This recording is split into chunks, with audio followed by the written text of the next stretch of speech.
Saya bacain mantra, terus saya minta izin, mohon maaf, bukan maksud saya ganggu, bukan maksud saya mencuri, tapi saya memang kebutuhan hidup gitu. Terus saya baca mantra lagi. Nah, akhirnya saya bukalah tali pocong bang, tali pocong di kepalanya itu. Nah dari situ saya mikir, oh ternyata pesugihan ini tuh buat cewek kayak gini. Hasil duit kita udah dapet cewek, dapet duit juga, dapet mabuk-mabuk segala macem lah, ya udah biasa lah, semua bisa kejamin lah kayaknya. Saya tanya, Mas, gimana sih mbak? Si mbak udah meninggal gitu. Hah? Meninggal? Kenapa mas? Ya dia meninggal gara-gara ngadepin kamu gitu. Sekarang udah gak bisa bantu lagi. Waduh, dari situ nyawa saya udah terancam itu bang.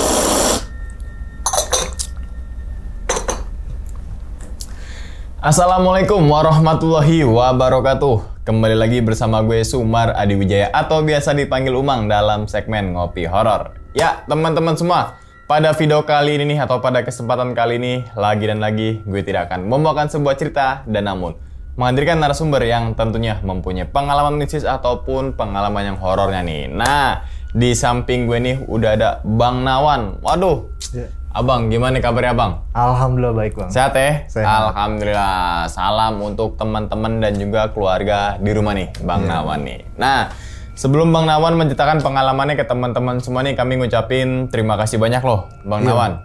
Udah meluangkan waktunya datang ke sini jauh-jauh dari Bekasi. Dari Bekasi.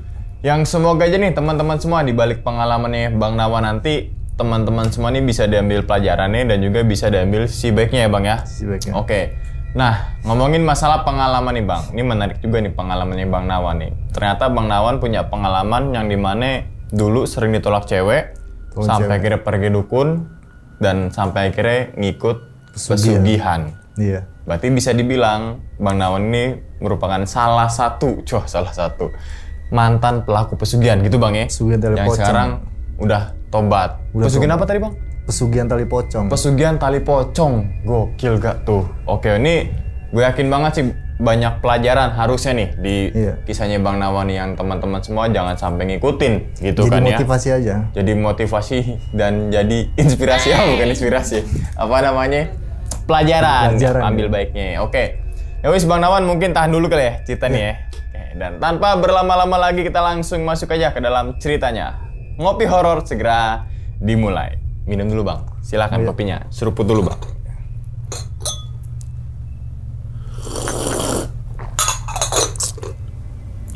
Alhamdulillah, udah siap Bang Nawan buat cerita? Udah. Oke, langsung aja kita sikat.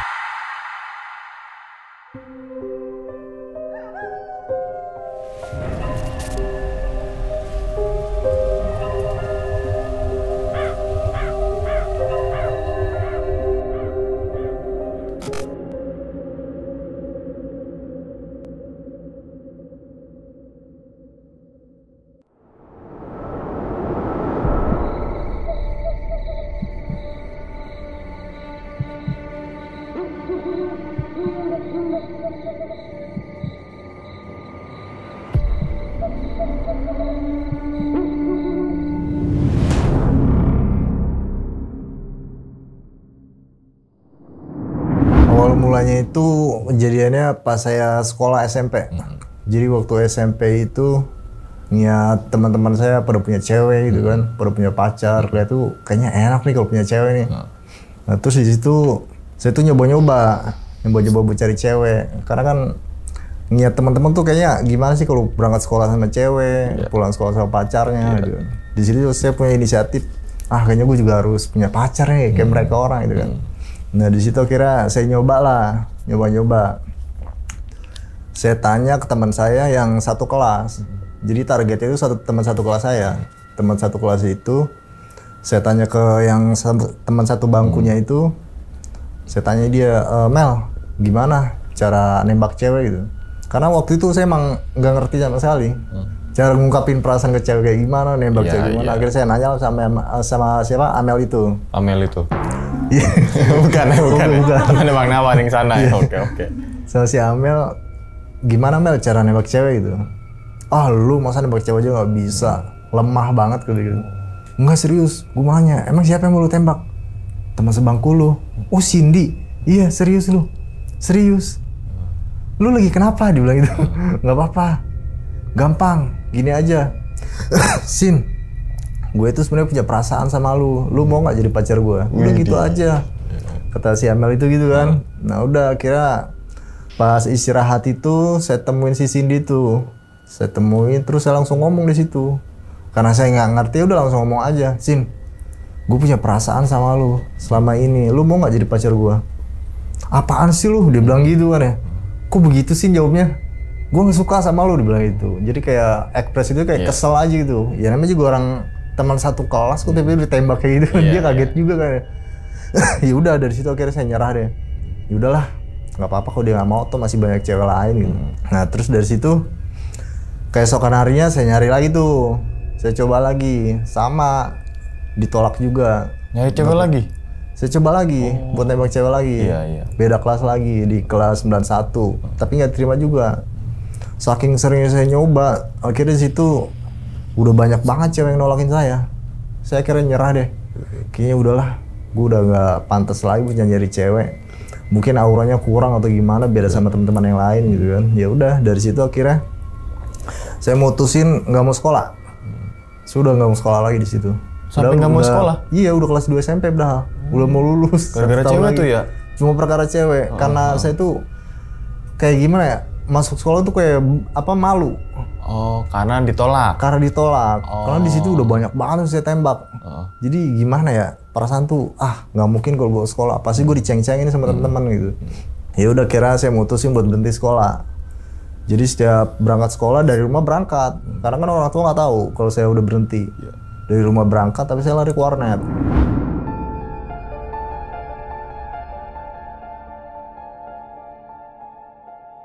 Terus singkat cerita, karena saya sering ke warnet itu kan, terus ditawarin sama bosnya, mau nggak jaga warnet itu? Jaga warnet gimana pak? Udah pokoknya tinggal jagain aja, nanti gue gaji, dia bilang itu. Lu udah nggak sekolah kan? Dia bilang itu. Udah enggak pak. Ya udah jaga warnet aja. Ya udah akhirnya di situ saya jaga warnet lah. Nah terus pada saat saya jaga warnet itu saya iseng buka-buka Google. Karena di pikiran saya tuh masih ada tuh pikiran cewek. Gimana sih caranya buat cari cewek gini? Nah di situ akhirnya saya buka Google tuh iseng-iseng. Cara pelet cewek. Saya ketik kayak gitu kan di Google. Nah terus muncul tuh banyak kan ya. Muncul banyak dari situ saya buka ada salah satu situs web gitu. Dia tuh kayak ada video-video praktek dia, ada foto-foto, ada bukti kenyataannya lah gitu. Nah di situ ada kontaknya, saya hubungin lah kontak itu. Terus saya tanya, Pak, saya ini punya masalah soal cewek gitu. Kenapa Dok? Dia bilang itu. Pokoknya saya ditolakin terus sama cewek. Ya udah, kamu di mana? Dia bilang itu. Saya di Bekasi Pak. Ya udah, bisa saya bantu dari sini. Oh nggak mau Pak, saya maunya langsung aja Pak. Saya takut ditipu, saya bilang gitu kan. Ya udah, kira dia bilang ya udah, kamu datang aja ke daerah Bantar Gebang, dia bilang itu. Ya udah. Akhirnya saya datang ke lokasi tuh di Bantar Gebang, Cipendawa lah. Cipendawa itu, nah terus dari situ saya hubungin dia, saya telepon, minta lokasi, terus dikirimin alamat tempat rumahnya dukun itu. Akhirnya saya datang ke situ. Setelah datang di situ, saya ceritain lah semuanya. Kenapa? Masalahnya apa Ndo? Dia bilang itu. Jadi gini Pak, waktu saya di SMP, belum lama ini Pak, saya tuh berhenti sekolah gara-gara saya sakit hati Pak. Terus ditolakin cewek banyak loh Pak. Terus masalahnya apa? Ya nggak tahu Pak. Saya mau minta buka aura aja. Dibukain aura saya, terus biar saya ada laku gitu Pak sama cewek-cewek gitu. Ya itu masalah kecil Dok. Lagian kamu masih kecil kayak gini kok pikirannya udah ke cewek-cewek gitu. Ya saya juga pengen Pak kayak teman-teman saya Pak. Maksudnya saya teman-teman saya pacaran saya enggak sih bilang gitu kan. Kamu yakin? Dia bilang itu. Yakin Pak. Yaudah, kamu tunggu dulu di sini. Yaudah, akhirnya saya nunggu. Terus dia masuk ke dalam, terus keluar lagi. Habis keluar dia ngasih ini apa? Kayak semar mesem gitu, sama bulu perindu. Dikasih bulu perindu itu. Terus dia ngasih tahu, kamu punya uang berapa? Dia bilang itu. Punya uang maksudnya gimana Pak? Ya ini harus bayar, dia bilang itu. Oh iya Pak, saya bisa bayar Pak. Berapa biaya Pak? 250.000, dia bilang itu. Ya, kalau segitu saya belum ada Pak. Ada 150.000. Terus dibilang ya udah nggak apa-apa, tapi besok balik lagi ya gitu. Ya udah. Akhirnya dikasih bulu perindu, terus sama apa itu namanya semar mesem itu. Yaudah, poinnya kamu pakai, kamu simpen di dompet bulu perindunya, kamu taruh di dompet semua, jangan dibuat kotor, dia bilang itu. Terus kamu jalan pulang, tunggu reaksinya 1 hari juga langsung manjur, dia bilang gitu. Yaudah, akhirnya saya pulang kan ya, pulang dari dukun itu, sampai di rumah, saya mikirin tuh, ini apa bener kali ya? Udahlah, yakin aja lah. Sebenarnya ada percaya ada enggak di situ. Keyakinan itu masih kayak kurang aja, nggak begitu yakin sama dukun itu. Karena penampilan juga kayaknya biasa aja bang, nggak kayak dukun pada umumnya gitu. Ya udah akhirnya keesokan harinya saya tungguin tuh, loh kok ini nggak ada hasil apa-apa, nggak ada perubahan apa-apa di sini. Ya terus akhirnya kayaknya nih dukun nipu saya deh. Udahlah, saya nggak mau mikirin cewek lagi. Di situ saya frustasi, jadi pikiran saya mau berhenti aja udah nggak mau fokus di situ. Karena saya udah berhenti sekolah, berarti mau nggak mau saya harus fokus kerja. Toh nanti gue udah banyak duit mah cewek datang sendiri lah. Pikiran saya udah kayak gitu tuh, udah bersih dah pikirannya. Nah terus singkat cerita, pas kerja itu masih banyak pikiran lagi, masih pengen nyoba lagi. Kayaknya mungkin dukun itu belum, cobalah dukun yang lain. Akhirnya nyoba lagi tuh. Nah semakin sering nyoba itu habis bang duit gaji saya. Coba buat bayarin dukun-dukun kayak gitu. Terus akhirnya frustasi lagi saya. Kayaknya udahlah, udah nggak akan ada benarnya kalau dukun kayak cuma nipu doang gitu. Dari situ kira saya berhenti cari-cari dukun karena udah capek juga kan, dukun yang ini kesana kesini, intinya nipu semua lah menurut saya gitu kan ya. Terus akhirnya saya fokus kerja, saya fokus juga warnet. Terus selang beberapa bulan kemudian itu saya pulang ke rumah karena waktu itu libur saya di rumah, nggak di warnet. Biasanya kadang kalau libur itu saya tidurnya warnet, nggak pulang ke rumah. Saya pulang ke rumah, nah terus karena kan malam minggu tuh, pas saya pulang itu malam minggu, saya bete nih, kayaknya nggak enak nih gue di rumah, cobalah nongkrong ke depan gitu. Nah terus akhirnya saya ke atas. Nah belum sampai saya di atas, tiba-tiba ada orang kontrakan rumah saya tuh. Orang kontrakan itu ngeberhentiin, mau kemana gitu. Oh mau sini mas, ke depan gitu. Sini ngopi, dia bilang gitu. Oh iya mas, makasih. Serius, dia bilang itu. Sini, mampir gitu. Saya orang baru nih, butuh temen di sini, dia bilang itu. Oh iya mas, saya mas. Udah, akhirnya saya nongkrong lah di situ, berdua sama dia tuh. Sebut aja namanya Sopian gitu. Nah si Sopian ini ternyata dia ini orang Indramayu. Dia baru tinggal di Bekasi ini baru beberapa hari. Nah terus akhirnya dia ngajak minum. Kau minum nggak mas gitu? Minum apa mas gitu? Anggur merah, dia bilang itu. Oh boleh deh gitu. Yaudah akhirnya di situ kita minum-minum. Nah singkat cerita pas kita lagi ngobrol, tiba-tiba dia ngejeplos. Dia tuh ngejeplos, kok nggak malam mingguan mas? Tadi gitu. Gimana malam mingguan mas? Saya aja gak punya cewek. Masa ABG nggak punya cewek? Ya nggak laku saya mas. Loh kok bisa? Iya saya emang nggak laku mas. Mau tahu caranya nggak? Alah saya udah gak percaya mas sama dukun-dukunan, saya bilang gitu. Saya udah nyoba banyak dukun, gak ada yang berhasil gitu. Jangan salah, kamu ke dukun mana? Gitu. Emang kamu dukun yang kayak gimana? Dia bilang gitu. Ya pokoknya saya udah ngabisin duit banyak lah. Selama saya kerja di warnet, habis duit saya cuma bayarin dukun. Udah cukup lah mas, saya gak mau lagi kayak gitu. Yaudah, besok kamu ikut saya kasih tempat yang sebenarnya gitu. Kalau dukun yang sebenarnya gak ada minta-minta uang. Dukun yang murni itu nggak ada dia matokin duit kayak gitu. Iya mas, serius gitu. Serius, emang nggak ada dukun yang kayak gitu. Itu cuma penipu, dia bilang gitu. Oh yaudah deh mas, gimana besok? Udah, pokoknya besok pagi kita berangkat aja gitu. Terus akhirnya karena pagi itu saya kerja, pagi kerja saya nggak bisa tuh. Kira sepulang saya kerja baru saya mau. Nah terus saya pulang kerja jam 9 malam. Saya ke kontrakan si Sopian itu. Yaudah, saya ketok-ketok rumahnya, kontrakannya. Mas, gimana? Jadi nggak anterin saya gitu? Kamu benar siap gitu? Kamu udah yakin belum? Yakin saya mah, siap banget dah. Yang penting dukunnya bener, bukan nipu, saya bilang gitu. Yaudah yuk, kita berangkat sekarang. Yaudah, akhirnya kita berangkat dari Bekasi ke Indramayu. Naik motor tuh berdua. Naik motor berdua, terus di perjalanan ya aman-aman aja, lancar-lancar aja, nggak ada apa-apa. Terus singkat cerita sampailah di rumah dukun ini. Nah di rumah dukun ini baru nyampe aja hawanya tuh udah beda bang. Hawanya tuh kayak pokoknya jauh lah sama dukun-dukun sebelumnya gitu. Karena waktu yang sebelumnya begitu datang ya nggak ada apa-apa. Kayak udah kita datang ke rumah biasa aja. Sedangkan kalau yang ini beda bang. Jadi rumah dia tuh kayak gubuk-gubukan gitu bang. Rumah itu kayak semacam gubuk gitu. Gubuk tapi agak luas lah. Luas tuh halaman juga lebar banget lah di situ. Nah dari situ masuklah saya ke situ, ke dukun itu.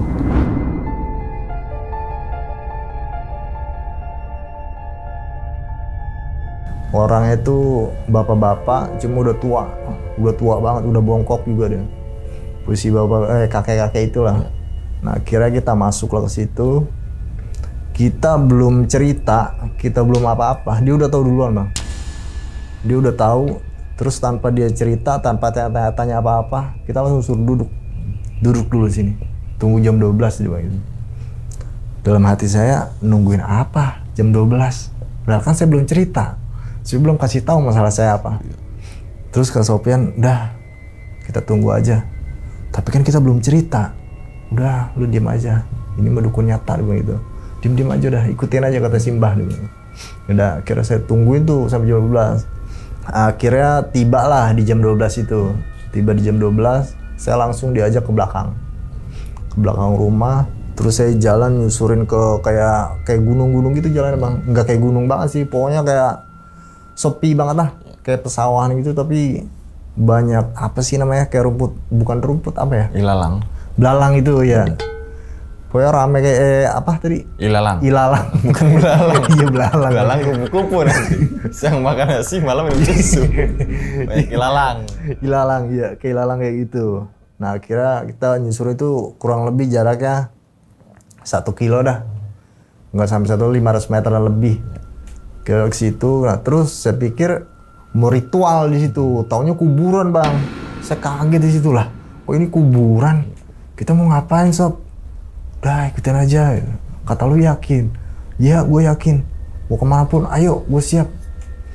Udah akhirnya di situ kita ke kuburan. Simba tuh kayak gini-gini deh nih, dia kayak ngeraba-ngeraba di mana ada kuburan baru, ternyata nggak ada di situ bang. Akhirnya yaudah hari ini belum ada rezeki dia bilang itu. Sekarang kita pulang dulu aja, ke rumah dulu yuk, ke gubuk mbah dia bilang itu. Udah akhirnya kita balik lagi ke gubuk. Nah sesampainya di gubuk kita cerita. Simbanya itu ngasih tahu, besok kamu cari kuburan baru, murni yang benar-benar masih wangi, dibilang gitu. Terus kalau kamu udah ketemu, kamu buru-buru cari ayam 2 warna putih. Ayam 2 warna putih. Iya pokoknya ayam apapun, pokoknya ayam warna putih aja. Terus nanti sama beli kembang 7 rupa. Pastiin kamu udah nemuin kuburannya dulu. Temuin kuburan dulu, baru kamu beliin itu semua. Yaudah, pokoknya sekarang kita nggak ada hasil. Nanti kalau udah ketemu kuburannya, kamu pulang, kamu balik lagi ke sini. Kalau udah kuburannya langsung kabarin mbah, kayak gitu. Dah, kira kita disuruh pulang sama Simba. Itu sekitar jam 2 malam. Ya udah lancar-lancarnya nggak ada masalah dari Indramayu langsung ke Bekasi. Kira kita pulang, ya udah. Saya lanjut aktivitas lagi, kerja lagi di warnet. Lanjut kerja lagi, nah terus beberapa hari kemudian Sofian ngabarin, Wan, di mana gitu? Masih kerja bang gitu. Mas, masih kerja mas. Saya ada info nih, ada kuburan baru gitu. Di mana mas? Udah ikut aja. Oh yaudah mas, saya pulang sekarang mas gitu. Nah itu dia ngabarin kurang lebih jam 6 malam gitu. Udah mau jam 7 malam lah. Saya pulang tuh, nah, akhirnya karena saya masih jaga, kan startnya saya pulang jam 9 malam, jaga warnet. Terus akhirnya saya suruh orang yang ada di warnet itu, mas, Motornya saya nggak, saya kasih 50.000. Jaga orangnya mas, nanti kalau bos saya nanya, bilang saya lagi sakit perut gitu aja. Ya udah akhirnya ada yang mau, saya kasih uang. Jadi gaji sehari saya kasih dia. Terus saya langsung pulang ke rumah. Saya langsung ke kontrakannya Mas Sopian itu. Sampai di kontrakan, gimana mas? Yaudah, ayo saya udah dapat kuburannya. Sudah tuh tempatnya, sekarang kita ke pasar, kita cari ayam gitu. Sama kembang 7 rupa. Nggak kemalaman sampai sana mas? Nggak lah, masih banyak waktu, ayo. Nah akhirnya saya jalan itu dari rumah jam 8 malam. Jam 8 malam, mau nggak mau kita harus ke pasar tuh bang. Terus saya pikirin ke pasar mana nih yang deket biar satu arah itu, biar ngejar waktu juga. Kira saya ngarahin ke pasar Setu. Pasar Setu dari Bekasi. Kira saya ke pasar Setu itu nggak dapet ayam itu, saya lari ke pasar Cibitung. Akhirnya saya ke Cibitung cari ayam putih, akhirnya dapat lah di situ. Saya dapat ayam putih, terus saya cari kembang 7 rupa juga. Nah terus begitu dapat semua yang diminta sama Simba itu tepat di setengah 10 malam saya udah di Cibitung.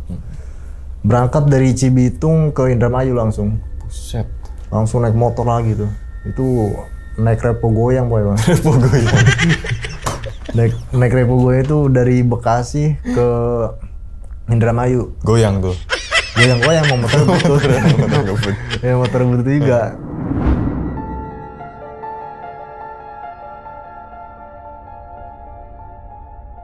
Udah akhirnya kita berangkat lah ke sana. Berangkat ke sana aman-aman aja nih di jalan, nggak ada apa-apa. Siapa Sopian itu ngajak berhenti dulu yuk.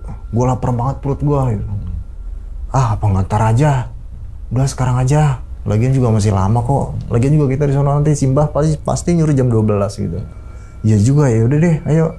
Ya udah kita berhenti di salah satu warkop tuh. Itu udah di sekitaran Karawang. Udah sampai di jalan Karawang lah gitu.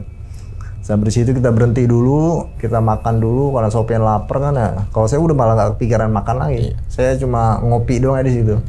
Saya ngopi, saya nemenin Sopian makan, habis makan itu langsung jalan lagi. Habis jalan lagi, tibalah kita di Indramayu itu. Selama perjalanan tuh aman-aman aja, nggak ada masalah. Terus sampainya di Indramayu, langsung lah kita ngomong ke Simbahnya lagi.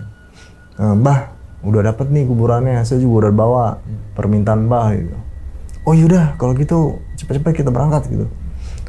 Dari sekarang kita berangkat, jaraknya berapa lama? Lumayan jauh Mbah gitu. Oh yaudah, ayo kita jalan. Yaudah, kayaknya nggak saya kasih tahu alamat ya, alamat kuburannya. Akhirnya kita berangkat dari Indramayu itu ke lokasi kuburannya. Tapi masih wilayah Indramayu kuburannya? Masih wilayah Indramayu. Oke. Gitu. Akhirnya kita berangkat berempat. Mbah sama si tukang ojeknya, saya sama Sopian ini berangkatlah berempat naik motor itu. Nah terus pas udah sampai di kuburan itu posisi kuburan kan agak nanjak gini bang. Posisi nanjak itu nggak bisa motor saya bang. Sedangkan si Mbah malah lancar aja. Sedangkan saya di belakang nggak bisa bang. Belakang tuh nggak tinggi banget, cuma kayak tanjatan biasa doang. Itu motor saya nggak kuat jalan. Beberapa aku kayak ngerong ngedengu gitu, sampai bau motor itu. Doang, turun aja kan gitu. Oh iya mas, udah turun sama aja bang. Masih nggak bisa naik. Akhirnya si Mbak turun. Mbak turun ke bawah nyamperin saya. Makanya kalau apa-apa tuh berdoa dulu. Jangan asal jalan, itu kuburan dia bilang itu. Oh iya mbak, maaf bang. Ya udah, akhirnya dibantuin si Mbak, langsung jalan itu motor. Jadi kayak kata si Mbak itu kayak ada yang gandulin. Bahasa itu kayak ada yang gandulin di belakang kita gitu. Dibikin nggak kuat naik ke atas gitu. Nah terus sampainya di atas, udah nyampe kita di pemakaman ini. Tapi belum sampai ke target kuburan kita. Kita masih di depan, terus Simba kasih arahan dulu. Nanti sampai di kuburan, kamu itu baca mantra ini. Gitu. Habis baca mantra ini, kamu izin dulu sama punya kuburan. Biar gimana pun juga, kalaupun dia udah mati, kita tetap harus punya bahasa izin lah itu. Pamitan, mohon maaf kayak gitu. Nggak ada maksud tujuan mau ganggu, nggak ada maksud tujuan mau curi gitu. Tapi memang tujuannya demi kebaikan sendiri gitu, demi kebutuhan. Udah bilang gitu aja, terus baca lagi mantra itu. Kayak gitu. Nanti pas gali kuburannya, kamu sanggup nggak sendiri gitu. Kalau nggak sanggup, saya bantu gitu. Ya kalau sendiri pasti saya nggak sanggup bah. Yaudah nanti saya bantu. Dia bilang gitu kan ya, akhirnya dibantu lah sama Simba itu. Terus Simba bilang kalau nggak kuat nanti dibantu sama teman kamu nggak apa-apa. Tapi jangan sampai pas ketemu kayu kuburannya atau bambu tuh nggak boleh. Jadi teman kamu itu sampai batas kayu harus berhenti. Dia nggak boleh nyaksin langsung. Jadi begitu sampai di kayu itu teman kamu harus pulang gitu, ke Arambah. Jadi jarak Simba sama saya kubur itu kurang lebih 200-300 meter lah. Akhirnya Simba itu turun ke bawah, nah saya dikuburnya sendiri. Sebelum saya gali itu saya punya kayak perasaan itu merindingnya parah banget gitu. Merindingnya luar biasa itu. Karena kan udah tengah malam, udah gitu saya sendirian, sekalipun di luar ada Simba juga ini merinding udah luar biasa sih bang. Udah pada getar sih itu. Cuma kan berbalik hati itu gimana pun caranya gue harus bisa. Pikiran saya itu udah nggak pikiran merinding, nggak pikiran rasa takut. Itu udah dihilangin semua bang rasa takut itu. Udah akhirnya saya gali lah kuburan itu. Nah setelah saya gali kuburan itu, terus saya agak nyerah juga tuh dikit. Terus Sopian datang lah ngebantuin gitu. Dibantuin sama Sopian sedikit. Nah terus akhirnya ketemu lah sampai ke kayunya itu. Dari kayu Sopian pergi lagi, saya sendiri lagi. Saya lanjutin lagi gali. Nah akhirnya udah selesai gali sampai ketemu posisi kayu udah kelihatan semua lah. Saya buka-bukain satu persatu tuh kayunya. Kayu yang buat tutupin mayatnya itu. Saya bukain satu persatu. Terus saya taruhin di atas. Terus posisi mayat itu kan miring gini bang. Miring saya balikin gitu bang. Saya balikin mayat itu laki-laki. Nah terus akhirnya di situ saya minta izin. Jadi belum saya ambil, saya minta izin dulu. Saya bacain mantra, terus saya minta izin, mohon maaf. Bukan maksud saya ganggu, bukan maksud saya mencuri. Tapi saya memang kebutuhan hidup gitu. Saya bener-bener lagi urgent banget, saya lagi butuh banget. Tolong bantu saya bilang gitu. Mohon maaf banget sekali lagi. Terus saya baca mantra lagi. Nah akhirnya saya buka lah tali pocongnya bang. Tali pocong di kepalanya itu. Saya buka tali pocong itu. Terus saya kantongin langsung bang. Nah pas buka tali pocong itu merindingnya lebih parah lagi bang. Itu sampai kaki gemeter semua gitu bang. Kaki gemeteran. Tangan tuh, tapi tangan biasa aja bang. Tapi kaki tuh udah yang parah banget tuh paling kaki. Udah parah begitu, yaudahlah. Saya kantong aja mau ngomong harus cepet-cepet gitu kan ya. Terus itu nggak saya balikin lagi. Kuburan itu kan tadi kan si mayatnya ini miring ya. Posisinya miring. Itu nggak saya miring lagi karena nggak kuat bang. Nggak kuat saya balikin ke semula lagi. Terus posisi tali pocong juga udah kebuka. Jadi kan kalau saya miring otomatis talinya malah kain kafannya kebuka. Kayak udah saya tutup lagi aja. Saya tutup kayu aja. Tutup kayu, tutup lagi, dibantuin lagi sama Sopian. Bantuin tutup, akhirnya selesai lah di situ. Nah begitu selesai, kalau udah selesai merinding mah tetap nggak hilang itu bang.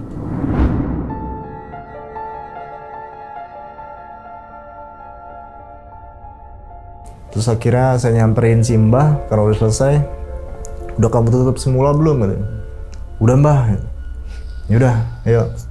Kenapa kamu kaki kayak gitu? Ya mah takut banget mbah. Gitu. Yaudah yuk, kita langsung pulang cepet-cepet. Gitu. Baca mantra dulu, biar nggak diganggu nanti. Gitu. Yaudah, akhirnya dibacain sama Simba, dibacain mantra, terus langsung kita pulang ke gubuk Simba itu. Nah singkat cerita, sampailah di gubuk Simba. Di situ saya suruh duduk dulu, terus suruh persiapan. Nanti kamu mau mandi, kamu siap-siap dulu aja. Kalau capek istirahat. Nah ini posisi badannya udah keluar tanah ya bang, udah penuh sama tanah. Terus akhirnya saya suruh buka baju,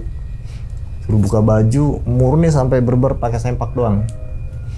Nah terus dari situ saya tiduran di, dia tuh kamar mandinya kayak gimana ya?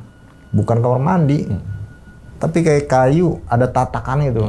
Pokoknya gubuk gitulah, nggak ada kayak ubin atau apa, nggak ada.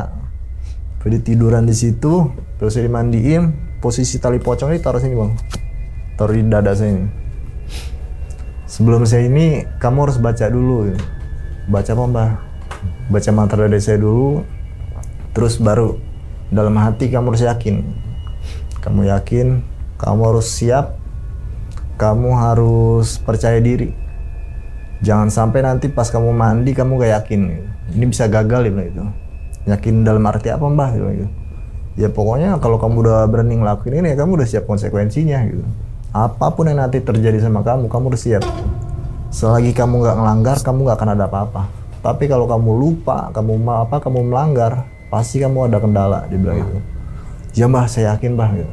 Ya udah, kira saya dimandiin tuh, dimandiin sama yang posisi kembang yang saya beli itu udah ditaruh di bak, taruh di dalam bak itu. Akhirnya dia baca mantra, langsung disiramin ke tubuh saya gitu. Saya merem itu bang, saya nggak ngerasain apa-apa. Nah cuma pada saat mandi itu, berapa kali dia siram itu kayak mulai banyak tuh bang, gangguan itu udah banyak banget bang. Kayak kanan kiri depan belakang itu kayak banyak orang aja udah. Kayak banyak yang ngiyatin, kayak banyak yang ngomongin, kayak suara tangisan, teriakan itu banyak banget di situ bang. Pas mandi itu. Cuma saya tetap harus fokus merem karena Simba bilang nggak boleh melek, harus yakin. Cuma saya hiraukan lah. Saya hiraukan itu, terus akhirnya selesai saya dimandiin, saya suruh duduk. Terus saya merem lagi, saya nggak tahu tuh pokoknya di badan itu kayak ditempelin apa, saya nggak tahu tuh. Dah akhirnya selesai di situ. Saya suruh pakai baju lagi. Saya pakai baju, akhirnya dikasih tahu sama dia syarat-syaratnya gitu. Nanti sampai di rumah kamu bawa ayam ini. Bawa ayam ini, nanti kamu potong di rumah. Potong di rumah, pastiin jangan lewat jam 4 pagi, dia bilang itu. Oh kalau hari ini kayaknya nggak sampai nih bang, pasti saya lama dari sini ke Bekasi. Ya udah nggak apa-apa, besok juga nggak apa-apa. Yang penting harus mati. Harus sebelum jam 4 pagi. Oh iya mbah, oke. Ya udah, nanti kamu potong ayam ini harus kamu sendiri yang potong. Boleh sama teman kamu, tapi teman kamu harus pegangin aja. Sebelum kamu potong, kamu baca mantra ini dulu. Gitu, baca mantranya 3 kali. Baru kamu potong ayamnya. Nanti ayam yang kedua juga sama. Kau potong lagi, baca mantra dulu, baru potong. Terus darahnya itu kamu tadangin pakai gelas. Pastiin darah ini harus sampai 1 gelas. Full dia bilang gitu. Gelas kecil gitu. Udah, nanti setelah darahnya udah terkumpul 1 gelas penuh, kamu baca mantra ini. Habis baca mantra, kamu minum darah itu sampai habis. Kayak gitu. Nah terus setelah itu, ini ada pegangan. Nanti yang dia tuh kayak semacam selampai warna hijau gitu. Hijau cuma udah dibungkus kecil, bikin kecil kayak gitu. Selampai bikin kecil itu pegangan di kantong. Itu nggak boleh lepas dari badan kita. Terus dikasih lagi selampai lagi, tapi dia putih gantung di rumah. Ada lagi satu lagi tuh dia kayak botol kecil banget ya bang, kecil banget botolnya. Botol kecil panjang bertulisan Cina kayak gitu. Itu buat di pojokan rumah. Buat jaga-jaga rumah kayak gitu. Nah terus dikasih lagi kertas putih biasa, tapi dia kayak ada ayat-ayat kayak gitu bang. Nah terus yang kertas ini kamu minum, begitu ini kertas berubah warna berarti berhasil. Tapi kalau nanti kertas ini sampai di rumah kamu nggak berubah warna, berarti ada yang salah. Dia bilang kayak gitu. Iya mbah. Ya udah, terus dikasih lagi kayak cincin sama tali pocongnya. Cincin ini kalau pakai boleh, nggak dipakai juga nggak apa-apa. Tali pocong ini wajib dibawa kemana-mana. Ya. Terus posisi naruh gimana mbah? Ya udah taruh aja di dompet gitu. Nah posisinya itu diplastikin juga sama, udah dibungkus kecil gitu. Ada kembangnya juga, terus ada minyak juga di situ. Yaudah, pokoknya syaratnya itu aja. Kamu lakuin ini, semoga berhasil dia bilang itu.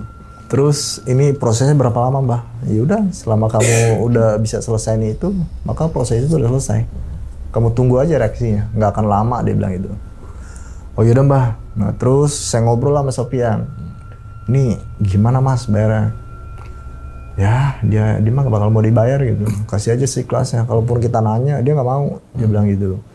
Yaudah kira karena emang udah siapin juga di rumah kan, saya kasih lo 250.000. Tapi posisi saya amplop nih. Gitu. Bah ini saya ada rezeki sedikit doang yang bah mau diterima itu. Jangan lihat nilainya. Oh iya, yaudah. Kamu ada uang kan nanti pulang gitu? Ada mbah. Yaudah. Nanti pas pulang pastiin jangan berhenti. Jangan coba-coba berhenti. Apapun yang terjadi di jalan, mau kamu kecelakaan, mau apa kamu tetap jalan. Gitu. Mau kamu kayak gimana pun kamu harus jalan terus, jangan sampai berhenti. Karena kamu bawa benda-benda kayak gini.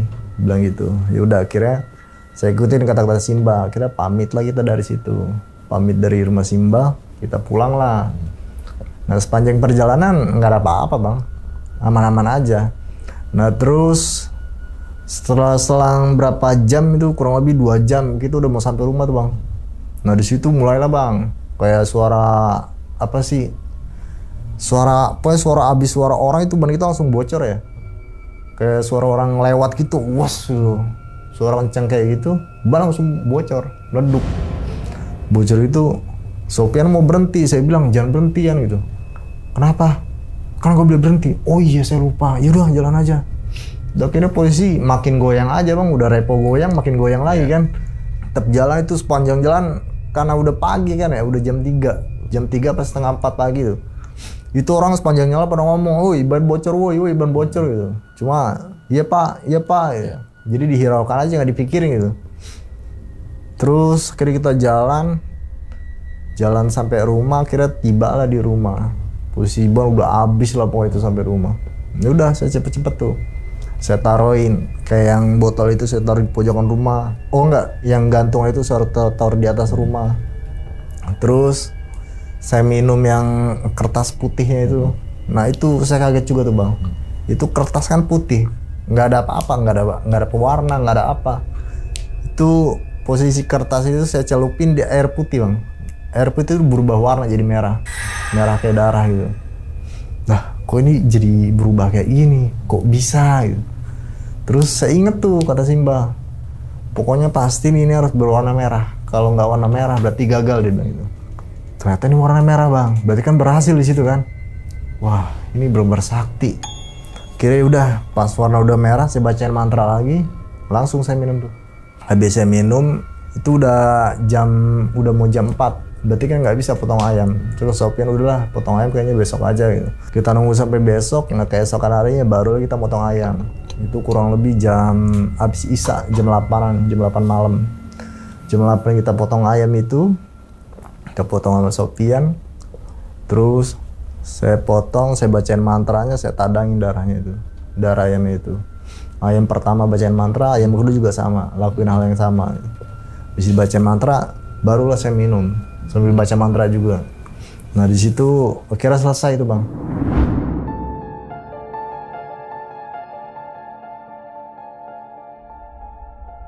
Terus habis itu Sopian pulang ke rumahnya, saya tidur lah di rumah. Saya tidur lah, terus baru kreyep. Saya baru inget tuh bang, ternyata ada botol yang harus saya taruh di pojok rumah itu nggak ditaruh bang. Saya kelupaan itu. Hari itu juga pas saya mau tidur itu nggak jadi tidurnya. Saya harus buru-buru tuh taruh yang buat di botol pojokan itu. Kira saya taruh lah di situ. Baru saya tidur. Nah pas tidur tuh tidur nyenyak banget itu bang. Tidur enak banget lah di situ. Nah sebangun tidur, ya udah tinggal nunggu reaksi aja. Saya kembali lagi kerja lagi. Nah terus singkat cerita saya punya inisiatif sendiri tuh bang. Kayaknya kalau gua jadi warnet terus nggak bakal ngasilin apa-apa nih. Gimana caranya biarpun udah punya pegangan bikin lebih bagus lagi nih. Karena waktu itu ada lowongan Grab car mobil gitu kan. Itu pertama kali keluar kalau nggak salah Grab atau Gojek gitu. Saya ngelamar lah tuh di Grab itu. Jadi driver itu.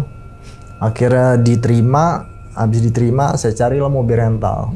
Rental mobil harian itu bang, zaman dulu tuh masih 150.000 per hari. Rental mobil itu, wah kayaknya ini lebih mantep lagi nih, enak nih punya mobil juga ya kan. Ada mobil, udah pegangan kuat, makin cakep aja nih. Terus keyakinan makin tinggi lagi tuh bang, makin kuat lagi di situ. Yaudah, akhirnya saya narik Grab. Nah pas hari pertama itu baru mau narik, ada cewek bang di Facebook.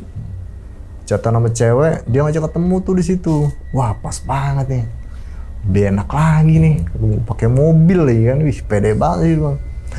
Yaudah akhirnya datanglah ke daerah Bogor. Saya jemput dia dari Bogor tuh. Yang seharusnya hari itu hari pertama saya nge-Grab, jadi nggak nge-Grab bang, malah jemput cewek itu. Ya udah akhirnya udahlah. Atau emang tujuan utama cewek, ngapain Grab tuh, ntar mah duit mah gampang. Dalam hati saya gitu tuh. Udah. Akhirnya berangkat lah jemput dia ke Bogor, aman-aman itu nggak ada apa-apa. Sampai di Bogor, ketemu dia udah nunggu di pinggir jalan bang. Oh kamu ini ya, sebutannya namanya Sinta ya, samarannya Sinta. Oh kamu Sinta ya? Iya. Kamu Nawan ya? Iya. Ya udah masuk gitu. Udah akhirnya kita jalan lah di situ bang. Jalan. Kita kemana nih? Gitu. Udah ikutin aku aja gitu. Kita ke tempat karaoke aja. Kita nyanyi-nyanyi aja yuk. Kita senang-senang dia bilang itu. Oh boleh gitu. Nah terus pas perjalanan dalam hati saya, aduh punya duit 200.000 cukup kagak ini ya? Padahal ini buat beli e-tol, buat beli bensin, emang itu udah persiapan bang, buat narik gitu. Gara-gara nyanyi ke kafe gini, bisa-bisa nggak narik nih ini dalam hati kayak gitu. Tapi udahlah, bawa enjoy aja lah. Saya percaya sama Simba aja dalam hati saya gitu ya. Sampai di kafe itu, kita masuk, sampai di room karaoke gitu. Itu dia mesen apa makanan, mesen bir banyak banget bang. Hati saya makin panik lagi bang. Waduh, apa yang mau gue jaminin kayak gini nih? Punya duit 200.000 itu bang. Sedangkan dia mesen birnya banyak banget bang, sampai 6 apa 7 gitu. Terus makanan, belum cemilan. Waduh, bisa-bisa ratusan ribu pasti bisa sejuta lah. Dalam hati saya gitu kan. Belum lagi sewa nyanyi kayak gitu kan per jam. Tapi di situ kembali lagi, udahlah yakin aja. Ngapa dipikirin? Udah percaya sama Simbah lagi. Pokoknya udah nggak mikir lagi lah. Urusannya belakangan soal duit-duit kayak gitu. Ya udah.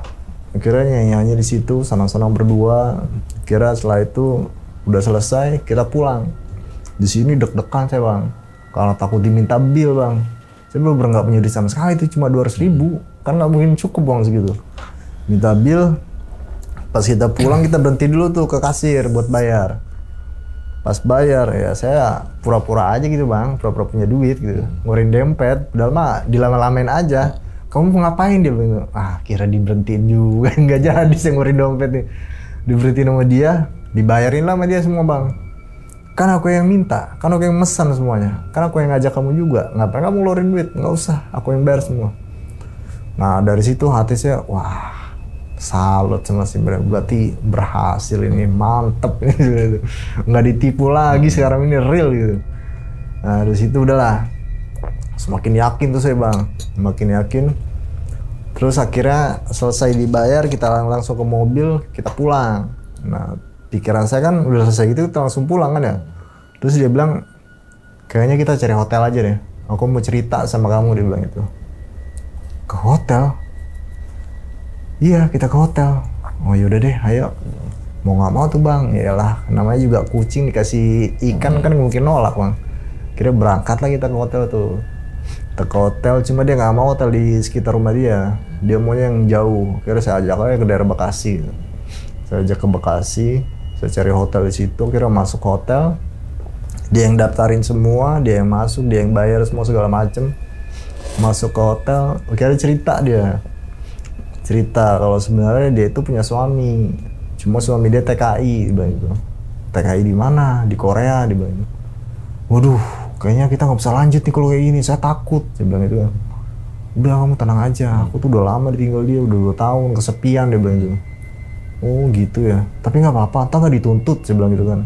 Ntar aku di penjara, saya bilang gitu. Enggak, udah kamu tenang aja, selama kamu ikutin aku, kamu aman, dia bilang gitu. Dah, pokoknya kamu ikutin aku aja, sekarang kamu mandi aja dulu.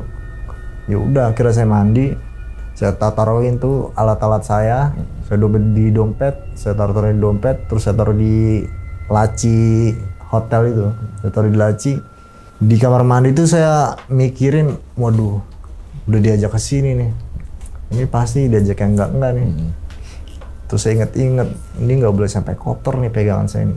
Gimana cara biar sampai bener-bener nggak lihat nih? Ya udah, akhirnya semua itu saya taruhin dompet semua tuh udah dilaci semua, udah aman lah pokoknya. Terus akhirnya di kamar mandi saya mikirin juga itu bang, wah berarti Simbah beneran sakti, ini beneran nyata ini. Kok bisa baru kenal udah ngajak kayak gini, udah ngajak karaoke, udah berani bayarin bill sebanyak itu ya kan. Kira yaudahlah, nggak mikirin lagi, itu berarti emang bagus. Saya mandi lah, habis mandi gantilah dia mandi. Ya udah, lanjut begitu dah, begituan dah. Nah, habis begituan besok paginya dia bilang, mulai sekarang kamu mau nggak nurut sama aku, dia bilang gitu. Nurut gimana ya? Pokoknya hidup kamu aku jamin, tapi syaratnya kamu harus cari kosan. Kita ngekos aja, bagaikan kita berumah tangga aja. Tapi kan KTP aku masih belum nikah, nggak bisa dong, saya bilang gitu. Udah kamu tenang aja, aku yang urus semua gitu. Pokoknya KTP kamu nggak nikah, jangan sampai kamu bawa, jangan sampai ditunjukin, biar KTP aku aja, dia bilang itu. Oh iya udah, nanti kalau ditanya buku nikah, udah gampang, itu urusanku, dia bilang itu. Udah, kira dia ngasih duit 3 juta tuh bang. 3 juta ini buat cari kosan sama buat sewa mobil kamu, dia bilang itu, selama beberapa hari ke depan, dia bilang. Oh iya, kok banyak banget ya? Udah, kamu ambil aja, pokoknya kamu cari kosan. Dalam hati saya tuh, gila, baru kenal udah dibayarin kayak gini, dikasih duit juga. Terus ditegur dia, ngapain ngelamun gitu? Oh iya, nggak apa-apa ya. Pokoknya kalau kamu ada kekurangan, kalau kosannya kurang atau lainnya kurang, kamu ngomong aja sama aku, dia bilang gitu.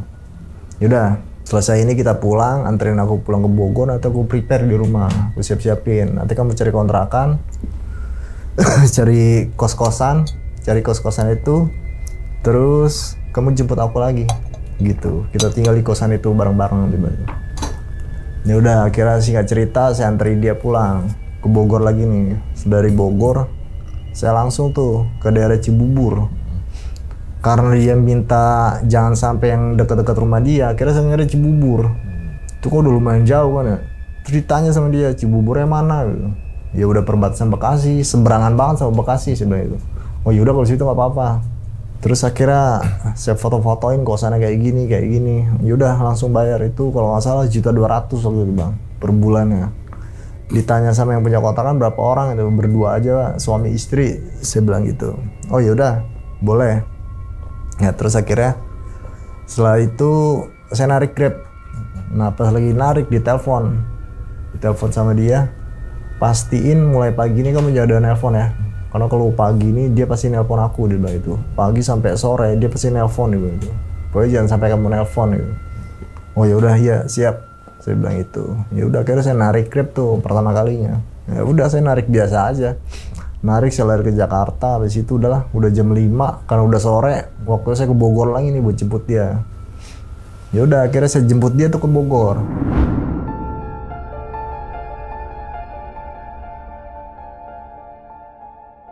Panjang jalan itu saya mikirin itu bang. Wah berarti efeknya kayak gini nih. Berarti yang namanya pesugihan tuh kayak gini, hasilnya luar biasa nih. Ini udah enak banget itu bang. Di situ akhirnya saya jemput dia. Habis jemput dia itu langsung saya bawa dia ke kosan yang tadi saya bayar itu. Bisa saya bawa ke kosan itu, kita tinggal di situ berdua. Ya udah akhirnya kita ya kayak rumah tangga aja bang, kayak orang udah bersuami istri kayak gitu. Ya terus singkat cerita, saya minta izin lah sama dia. Boleh nggak kalau saya narik malam-malam gitu? Soalnya di grup ini katanya ramai kalau malam. Apaan narik apa malam-malam? Lagian emang kamu kekurangan uang, dia bilang gitu. Ya bukan kekurangan uang, masa iya mau di rumah aja, emang nggak malu sama tetangga gitu. Ya udah terserah kamu. Ya iyalah biar kita dilihat itu seolah-olah kayak kerja itu. Kalau di rumah aja kan kesannya gimana gitu. Ya udah yang penting jangan sampai kamu datangnya pagi sampai sore gitu. Pastiin kalau pagi sampai sore kamu di luar gitu. Oh ya udah. Tapi sekarang minta izin ya buat narik malam. Udah. Akhirnya diizinin sama dia. Yaudah tapi buat coba-coba aja ya. Jangan narik yang aneh-aneh, dia bilang itu. Enggak lah masa narik aneh-aneh, menarik apaan, saya bilang itu. Akhirnya minta izin, akhirnya diizinin sama dia, saya berangkat ke Jakarta bang. Jakarta nggak dapat apa-apa, saya lari lagi ke Bekasi. Nah sampailah saya di Bekasi Square, yang sekarang jadi Revo. Nah di Bekasi Square itu, dia ada cafe di paling bawah itu bang. Cuma saya mangkalnya ngikutin teman-teman aja yang pada mangkal di situ. Kan kumpulan Grab di situ banyak tuh, ngumpul di situ nongkrong, dapet lah saya panggilan di situ, orderan gitu, jemput di cafe itu. Dia masuk dulu, nah itu posisi duduk dia nggak mau di belakang dia bang, dia maunya di depan. Kok duduknya di depan bu? Emang nggak boleh itu? Iya boleh bu. Soalnya nggak biasa aja penumpang mau duduk di depan kayak gitu. Enggak lah, saya mah menghargai mau siapapun itu sama aja dia bilang itu. Ayo mas kita jalan ke apartemen gitu. Udah akhirnya saya cerita ngobrol tuh kita sepanjang jalan bang. Ngobrol sama dia. Ngobrol itu, kamu udah punya cowok belum? Punya cewek belum? Dia bilang gitu. Oh belum bu, saya bilang gitu. Jangan panggil ibu dong, gak enak banget didengarnya, dia bilang gitu. Oh iya, mbak, jangan Mbak, panggil aja Yuni gitu. Oh iya, Bu Yuni gitu. Enggak, Yuni aja dia bilang gitu. Iya Yuni gitu. Oh yaudah, kalau kamu gak punya cewek, berarti kamu punya istri dong, dia bilang itu. Enggak lah, belum nikah juga saya. Yaudah, gimana kalau kamu ikut ke apartemen gitu? Oh mau ngapain? Udah, tinggal aja sama aku ya, aku tuh kesepian, dia bilang itu. Nah hampir cewek kedua juga jawabannya sama bang. Hampir cewek tuh rata-rata kesepian semua bang. Yang saya dapat itu semua cewek kesepian semua. Yang kedua ini juga sama, kesepian juga. Akhirnya saya ikutin lah dia. Saya anterin dia, terus dia tanya, kamu punya ini nggak? Langganan di apartemen ini, parkiran ini. Ya nggak ada lah kan, baru ini Bu gitu. Jangan ibu dong, panggil aja Yuni gitu. Santai aja dia bilang. Oh iya Yun, nggak ada. Yaudah, besok pagi aku bikinin dia bilang itu. Kira tidur lagi tuh di apartemen itu. Yang ngelakuin kayak gitu lagi terus bang. Terus akhirnya banyak tuh, semakin banyak cewek kita dapat dari situ. Ceweknya itu tuh aja terus bang. Hampir yang kayak gitu semua. Nah di setiap cewek itu rata-rata nanyanya kayak gitu. Nanya punya cewek belum, udah punya istri belum. Terus mereka orang itu selalu beralasan kalau mereka tuh kesepian. Nah terus hampir cewek yang saya dapat nggak ada yang kerek bang. Orang berduit semua sekalipun kerja di kafe gitu ya. Itu duitnya baik banyak bang. Terus dalam hati saya, ngapain gue harus nyari duit dong? Grab ini udah aja lah, gak usah narik, bayarin aja tiap bulan. Gitu, itu duit saya tuh banyak dari situ bang. Dari cewek yang ini, itu setiap hari tuh dikasih duit terus. Mau berangkat narik aja dikasih duit. Dari yang di Cibubur itu. Terus sama si Uni dikasih duit juga. Belum cewek-cewek yang lainnya juga. Nah hampir rata-rata semua cewek pada ngasih saya duit. Terus 2 cewek ini saya dapat sampailah di 1 bulan. Sampai di 1 bulan saya balik lagi tuh. Sesuai perjanjian Simbah, karena kan saya tuh harus setiap bulan balik lagi ke dia buat mandi. Saya datang lagi Indramayu, dan sampai di Indramayu itu Simbah kaget. Wih, baru juga sebulan udah punya mobil. Ah enggak Mbah, ini mah sewa doang saya bilang itu. Udah nggak usah merendah, Mbah juga tahu duit kamu udah banyak kan gitu. Ah enggak Mbah, biasa aja sih gitu. Yaudah bagus, harus inget pokoknya jangan sampai lupa Simbah bilang itu. Udah ikut ke dalam gitu. Habis itu saya dimandiin tuh, mandi kembang. Habis mandi kembang udah selesai, saya kasih dia 1 juta. Jaga diri baik-baik, hati-hati, jangan sampai lupa, dia bilang itu. Udah saya balik lagi tuh.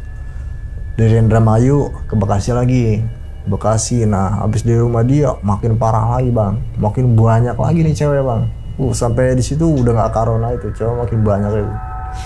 Saya dapetin, jadi tuh saya nyari itu udah nggak ada nyari-nyari dari Grab gitu bang, udah dari cewek aja, ngandelin cewek, ke cewek ini hari ini, ke cewek yang ini, ke cewek yang ini, saya dapetin semua, berbagai alasan lah, udah bohong kesana sini lah gitu.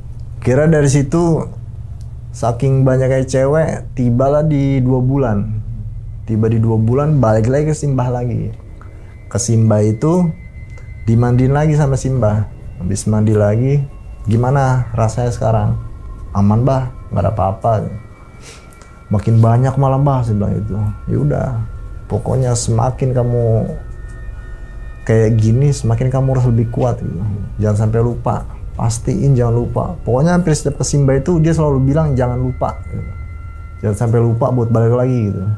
Yaudah akhirnya dimandiin lagi, setelah mandiin lagi, selesai, saya kasih lagi duit.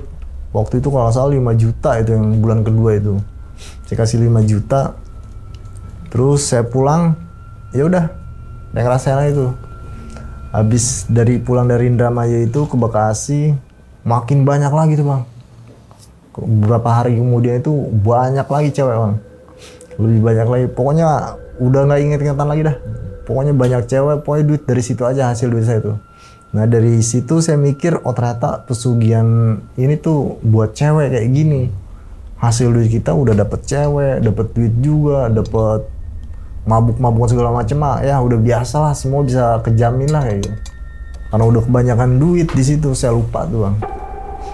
Tiba saatnya ada 3 bulan saya nggak datang. Karena di situ saya udah duit udah banyak, udah nggak mikirin yang lain bang. Udah nggak ada yang mikirin namanya tiap bulan harus datang ke Simbah. Udah nggak inget, malah saya sampai nggak inget kalau saya nggak gali kuburan. Saya udah nggak inget apa-apa, nggak inget ke rumah Simbahnya juga. Terus dalam hati saya, jadi pikiran tuh kayak ya udah loss aja, udah gak mikirin apa-apa. Toh dalam hati saya duit udah banyak, cewek juga udah banyak, hidup saya terjamin tiap bulan. Jangan kan tiap bulan, tiap hari saya kejamin kok. Mobil, bensin segala macam nggak pernah saya pikirin ya itu. Mulai ketahuan lupa itu satu persatu mulai hilang tuh bang. Cewek ini mulai menjauh semua. Udah nggak ada lagi tuh cewek-cewek itu. Satu persatu mulai hilang. Ada beberapa yang belum blokir saya tuh bang. Sedangkan kalau yang lain udah blokirin semua. Udah hilang kontak lah pokoknya. Hilang kontak, dari situ saya mikir loh. Kok begini? Ada apa ya? Si yang di apartemen juga sama, udah ngeblokir juga. Terus akhirnya saya inisiatif, udahlah. Mungkin nggak ada jodoh sama mereka orang. Udah nggak apa-apa, masih ada yang di Cibubur dalam hati saya gitu kan. Udah, saya berangkat lah. Posisi waktu itu saya lagi narik tuh bang. Masih di sekitaran Bekasi, akhirnya saya lari aja langsung ke Cibubur. Begitu saya sampai Cibubur, ternyata udah kabur dia bang. Udah dari beberapa minggu yang lalu dia udah pergi dari sini. Waduh, gimana dong ini? Harus gimana? Nah, akhirnya saya jalan pulang tuh pelan-pelan arah rumah saya. Karena kosan juga udah nggak ada yang mau bayar, lagian tinggal situ juga mau ngapain kan? Udah akhirnya saya keluarin barang-barang saya yang dari kosan itu. Saya keluarin, saya masukin mobil, saya pulang ke rumah saya sendiri. Saya baru keingetan di situ bang. Baru keingetan, waduh, iya, ini kayaknya udah lewat dari 3 bulan gue nggak ke rumah Simbah. Aduh, gimana ya? Gue akhirnya saya kebut sih bang. Saya ke rumah Sopian. Saya bukan malah ke rumah Simbah, saya ke rumah Sopian. Sampai rumah Sopian, wis keren deh bang itu. Bawaannya udah mobil ya bang itu. Udah, pokoknya sekarang gue butuh banget lu mas gitu. Butuh apa? Bukannya udah kaya? Orang kalau udah kaya kan lupa, dia bilang gitu. Waduh, bukannya lupa mas. Ya kenyataannya baru juga 3 bulan udah kayak gini sombongnya dia bilang itu. Udah nggak pernah lagi chat-chat saya, nggak pernah lagi ngajak-ngajak saya gitu. Udah mas, ya mas, maaf mas, mohon maaf buat mas. Bukannya gue lupa mas, lu nggak ada duit, gue ada duit nih mas, duit gue banyak, saya bilang gitu. Saya kasih dia 1 juta di situ. Udahlah, saya nggak butuh duitnya gitu. Saya juga nggak mau makan duit kayak gituan, dia bilang gitu. Udah mas, bantuin gue yuk. Kenapa emang? Gue harus ke rumah Simbah. Karena gue kayaknya ngelanggar deh. Ngelanggar apa? Saya ke 3 bulan ini saya nggak datang ke rumah Simbah. Dari situ saya panik banget itu bang. Saya bilang udah santai aja dulu, pulang aja dulu gitu. Udah istirahat aja dulu rumah, udah malam, Mbah juga nggak ada. Itu jam 3 pagi apa jam 2 gitu. Ya udah akhirnya saya pulang, saya tidur. Nah, pas baru mau merem itu bang, itu datang si pocong itu bang. Pocong itu datang. Itu tidur antara krayap baru setengah tidur, antara setengah tidur, nyawa masih hidup gitu. Kayak masih bisa dengar orang ngomong gitu. Kembalikan tali pocong saya, dibilang gitu. Situ saya masih ngabaikan. Ah, mungkin suara apa kali ya. Yang kedua ngomong lagi bang, balikin tali pocong saya gitu. Wah, tali pocong apaan ya? Sampai ketiga baru saya berdengar tuh samping saya persis itu bang, si pocongnya itu. Karena kan posisi lampu saya gelap banget bang. Persis di samping saya bangun, tali pocong apaan sih bang itu? Gue nggak ada urusan sama tali pocong itu. Gue nggak pernah berurusan sama tali pocong, saya bilang itu. Kembalikan tali pocong saya, langsung udah nggak ada lagi dia ngomong gitu. Terakhir dia ngomong sampai ke 4 kali dia nggak ada ngomong lagi. Udah hilang, udah langsung tidur saya. Dari situ saya mulai digangguin terus tuh bang. Kalau saking digangguin, Sopian juga ditunda-tunda terus. Mungkin karena Sopian juga kecewa bang sama saya. Karena semenjak saya udah berhasil, saya tuh lupa sama dia, nggak pernah hubungin dia. Nah, pas saya ada kali kejadian kayak gini, saya nggak berani ke dia. Dia juga nggak mau nolong saya kayaknya. Akhirnya udah, saya tunggu nih beberapa minggu. Kok 1 minggu aja, saya udah nggak kuat mau didatengin terus setiap hari. Akhirnya saya minta mohon sama Sopian, ayo mas, tolong mas, gue mohon mas, bantuin gue mas. Gue minta maaf mas, gitu. Yaudah, sekarang saya mau bantuin, tapi lain kali saya nggak mau bantu kamu lagi. Karena kamu kayak gitu orangnya. Saya pikir kalau udah dibantu, kamu bakal bener, ternyata malah kayak gini, gitu. Yaudah mas, saya minta maaf mas, gitu. Yuk kita berangkat, gitu. Ya udah kira berangkat lagi Indramayu. Karena kalau saya sendiri itu saya takut bang. Kalau pikirannya udah macam-macam lah situ. Nah, singkat cerita, itu di tol, bukan di tol, baru mau masuk tol itu di Grand Wisata. Mobil saya ditabrak gitu. Awal itu kucing dulu. Kucing mau lewat. Yang pertama, kucing lari kencang banget tuh. Kucing lari kenceng tapi nggak ketabrak. Nah kucing kedua barulah saya ngerem mendadak karena udah mau ketabrak. Tiba-tiba dari belakang mobil saya ditabrak sama motor. Das, kira berhenti. Waduh, kacau lagi. Karena saya di situ posisi panik, posisi pengen buru-buru juga. Saya langsung ngeluarin duit. Mas, saya minta maaf ya mas, saya lagi buru-buru gitu. Kenapa yang berhenti? Ada kucing lewat mas. Daripada kucingnya mati, saya dosa sih bilang itu. Udah mas, saya kasih uang aja mas. Mohon maaf ya gitu. Yaudah lain kali hati-hati mas gitu. Kira masuk saya ke tol Grand Wisata. Bis masuk tol itu, dari masuk tol pas sampai di Cikampek itu mulai kayak di tol itu kayak apa sih? Kayak bukan plastik bang. Kayak orang lewat aja nyebrang. Tapi di atas kaca lari gitu, kencang banget. Lari di atas kaca itu, tapi saya tetap fokus ke jalan. Tetap jalan gitu. Cuma kok mulai merinding banyak banget. Terus dari abis kejadian itu dari belakang tantan Tintin bang. Tintin. Woi bawa apaan di atas? Woi lihat di atas. Woi lihat di atas kayak gitu. Orang pada teriak kayak gitu. Ada apaan coba ini? Mas ada apaan mas? Gak tahu.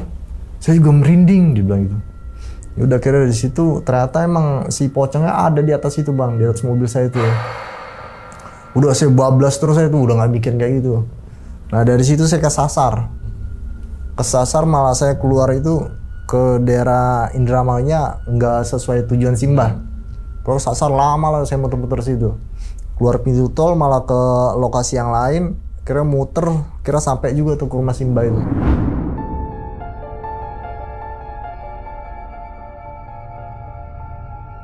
Sampai rumah Simbah, barulah saya langsung sujud sama Simbah itu mohon-mohon. Cuma Simbahnya tuh kayak marah. Posisi ekspresi muka itu kayak marah banget sama saya. Dia tuh bilang, kenapa kamu bisa jadi kayak gini? Dia bilang itu. Kenapa kamu bawa orang itu? Kenapa kamu datang ke sini bawa keributan? Dia bilang. Bah, saya minta maaf bah, saya bukan bawa keributan, saya cuma berdua kok. Gitu. Iya kamu berdua, tapi saya tahu kok siapa yang ngikutin kamu, dia bilang itu. Terus kalau udah kayak gini siapa yang mau tanggung jawab, dia bilang itu. Jadi kayak Simbahnya ini udah mundur gitu bang. Dia tuh kayak yang berbalik, nggak mau bantuin saya lagi karena saya lupa sekali doang. Dia tuh kayak yang marah banget, mau dibayar berapapun dia nggak mau. Untuk sekarang saya nggak terima uang kamu, dia bilang itu. Mau kamu kasih ratusan juta juga saya nggak akan terima karena kamu sendiri yang salah, kamu sendiri yang melanggar. Udah bah, saya minta tolong bah, gimana caranya? Ya nggak ada cara, kamu harus selesaikan sendiri. Waduh, gimana bah? Tolonglah bah, saya bilang itu. Udah, kamu pulang aja. Nanti saya bantu. Kalau berhasil syukur, kalau enggak ya mohon maaf, saya nggak bisa apa-apa. Terus saya kasih uang, nggak mau bang, ditolak mentah-mentah sama dia. Jadi kayak marah banget lah dia sama saya. Kira singkat cerita, saya pulang lah bang. Di jalan sama lah itu kayak itu bang jadiannya. Jadi kayak gangguan-gangguan di perjalanan itu banyak banget bang. Kucing lewat lah, kucing lari. Belum lagi kayak di samping persis di samping setir saya ini kayak ada yang jalan aja bang. Ada yang ngikuti tapi jalan kaki. Posisi mobil kan kencang bang. Nggak mungkin dia bisa jalan kaki di situ. Cuma rasa saya tuh dia ngikut persis nempel di samping saya persis. Kayak gitu. Lagi dari situ udah di jalan saya udah pusing, udah frustasi banget harus gimana ini. Apa salahnya kayak gini? Kok Simbah jadi kayak gitu? Dalam hati saya itu kok jadi berubah begini Simbahnya. Dan akhirnya sampailah saya di rumah. Ngomonglah saya ke Sopian. Mas, saya harus gimana nih mas? Ya udah, Simbah udah marah banget sama kamu. Kok udah saya bilang jangan sampai lupa. Kenapa saya marah juga sama kamu? Karena kamu tuh kayak gitu orangnya. Jangankan berbulan-bulan, hitungan hari setelah berhasil aja kamu udah lupa sama saya, dia bilang gitu. Ya mas, saya minta maaf mas. Ya udah gak ada jalan lain. Kalau Simbah nggak mau bantu, jalan terakhir ya ruqyah.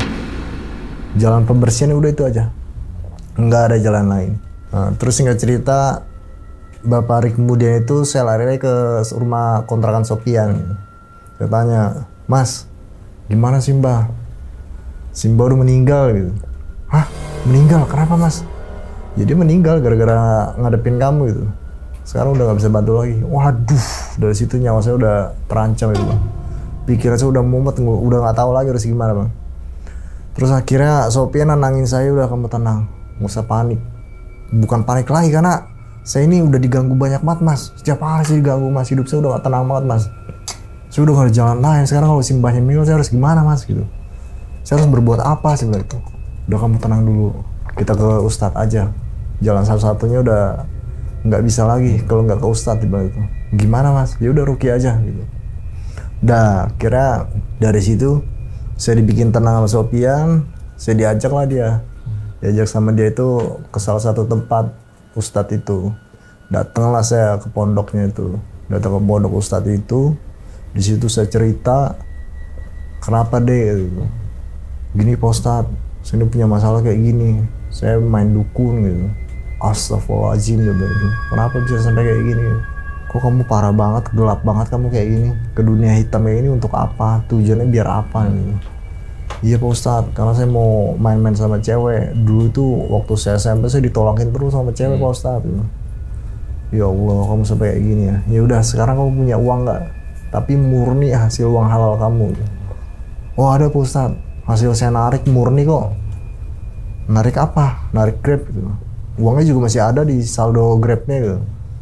Yaudah kamu tarik uangnya, kamu bersedekah. Entah kamu mau beli apapun, mau beli beras, kamu kasih ke orang yang di jalan gitu, yang membutuhkan, dia bilang gitu. Yaudah akhirnya saya kasih lah itu, saya ambil uang di Alfamart. Habis itu saya kasihin ke orang-orang yang di pinggir jalan gitu. Saya kasih gitu, saya balik lagi ke rumah si Ustadz itu. Kembali ke pondok itu, langsung lah saya diruqyah sama dia, dibacain doa gitu, didoain. Nah di situ mulai rasanya mulai kayak enak aja gitu bang. Mau itu kayak apa? Kata Sopinya itu saya itu kesurupan. Iya, kesurupan. Tapi saya nggak tahu, nggak sadar sama sekali. Di situ saya kesurupan. Habis itu saya nggak ngerasain apa-apa. Taunya saya bangun terus capek aja udah. Habis capek gitu udah, saya suruh sholat. Nah habis sholat itu saya suruh zikir gitu. Udah mulai tenang tuh bang di situ. Kamu udah tenang belum? Alhamdulillah Pak Ustadz udah tenang. Yaudah tenangin dulu sampai 3 hari. Sekiranya nggak ada gangguan lagi, coba dulu aja malam ini nanti tidur ada yang ganggu nggak gitu.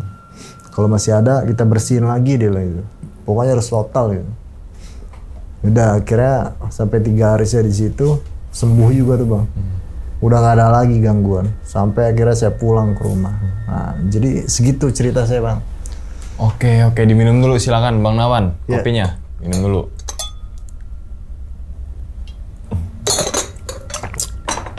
Oke. Jadi itu ya teman-teman semua nih pengalaman dari Bang Nawan nih. Saat kejadian kelam ya Bang ya. Masa lalunya lah gitu kan ya. Yang dimana Bang Nawan kecemplung dalam dunia gelap tadi kan. Dunia hitam karena perkara kasus perempuan. Ditolak perempuan gitu, ditolak cewek, terus-terusan akhirnya putus asa dan larinya ke arah dukun. Ke dukun. Ya kan yang selalu gue bilang kan orang lari ke dukun tuh gara-gara rasa putus asanya dia, putus gitu kan. Asa, benar.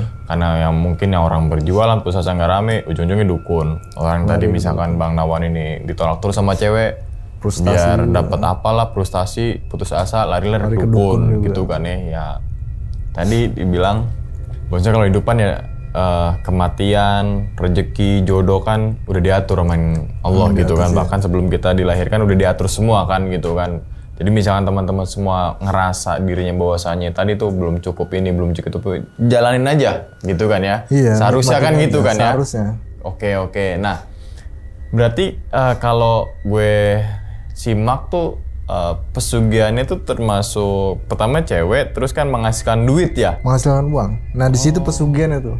Di situ pesugihannya. Bang, kalau dikumpulin tuh dari cewek-cewek itu kira-kira berapa juta itu, Bang? Ngantongin. Kalau dikumpulin dari cewek-cewek itu udah ratusan juta itu, Bang. Ratusan juta? Karena nggak cuma 1-2 kan ya? Nggak 1-2. Saya handphone saja ganti-ganti terus. Oh, berarti pesugihannya di situnya ya? Iya. Nah, cuma habisnya di situ juga. Habisnya nggak jelas berarti? Habisnya nggak jelas. Di akhir-akhir pas dia udah mulai pada pergi ya habisnya di situ juga. Kayak gitu. Iya. Jadi merembet kemana-mana ya? Habisnya tanpa kita sadar uang itu udah nggak ada aja. Untuk foya-foya lah ya. Foya-foya habis. Nggak tahu apa beli. Jadi nggak bisa disimpan uang kayak gitu. Iya. Nggak bisa bermanfaat lah. Duit setan dimakan jin begitu. Betul, tuh. Iya kan? Iya. Iya ya, atau nggak duit gini makan setan, sama aja begitu. Sama aja udah. Gitu ya terus gitu kan. Oke. Nah, pas SMP malah nembak cewek aja nggak bisa kan? Nggak bisa. Iya kan, gimana Nggak sih ngerti. caranya? Sampai caranya saya nanya. Gue suka sama lo, lo suka nggak sama gue? Gitu kan? Jelas enggak lah. Iya kan, sampai nanya ke temen kan Iya. maksudnya kan. Tapi ujung-ujungnya malah itu jadi sesat parah gitu kan. Berawal dari situ sebenarnya. Tapi yang dukun pertama tuh bang, barangnya dikemanain tuh bang, yang bulu perindu ya? Itu masih buang-buangin ke jalan karena pikiran saya alah nipu. Kasih, dia minta 250.000. 250.000. Hampir yang lainnya juga sama tuh bang, dukun-dukun yang lain. Juga sama duit semua, ada yang 100.000, ada yang 200.000. Tuh bisa jadi penipuan juga tuh Nipu jual semua barang bang, nggak ada begitu yang tuh. benar waktu itu. Oke, Yang bisa. nyata itu memang benar, nggak ada minta duit.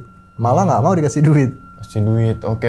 Misalkan si Sofyan tahu dukun itu, kenapa Sofyan aja yang nggak ngelakuin ritual ya? Malah si Sopin ini tahu bang. Sopin ini tahu dia nggak mau ngelakuin. Kalau dia ngelakuin ini, dia bakal tahu konsekuensinya kayak gimana.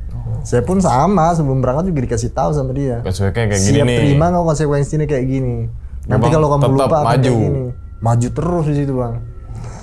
Di situ udah nggak ada pikiran nanti bakal kayak gimana. Iya, karena ya udah didoktrin ya sama Udah doktrin jin benar. ya kan.